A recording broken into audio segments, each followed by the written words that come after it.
What's going on, folks? I want to show you guys my GT Dyno VFR. And the funny thing about this bike is I was working at a recycle center and I wanted my dyno back. I couldn't remember what happened, but my dad bought me one of these bikes when I was a kid, and it was the coolest thing ever, and I swore I would never get rid of it. And as I got older, I started to wonder where it went. I actually rode the crap out of the original ones. The original forks bent forward and my pedals wore out. They're kind of like plastic platform pedals that come on this bike. And I bent up the back wheel, which this back wheel is a different one. And the original one comes with proponent brakes, which are kind of just the same style, but a little clunkier, even though those are the cheapest brakes you could possibly find. You know, the stem was never bad.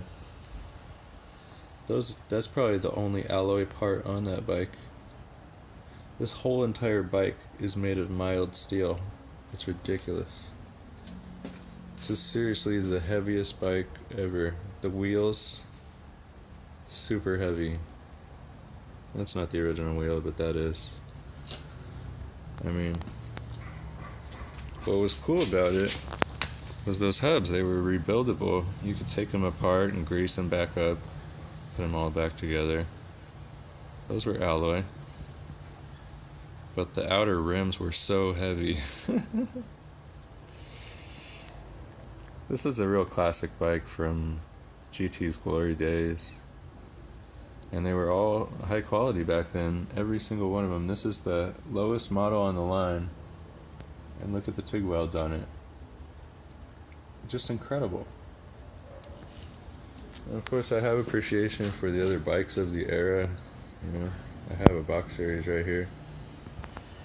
But if you're heading out in the mountains and you have to like tie up your bike to something, or put a basket on it with a whole bunch of zip ties, and put both brakes on the same side so you could carry things, you might want to do it to a sillier bike. The one I actually cherish and ride more. You'll know it's a dyno when you're walking it up the hill. It's heavy as hell. Even the nitro, the next one up, was like 5 pounds less.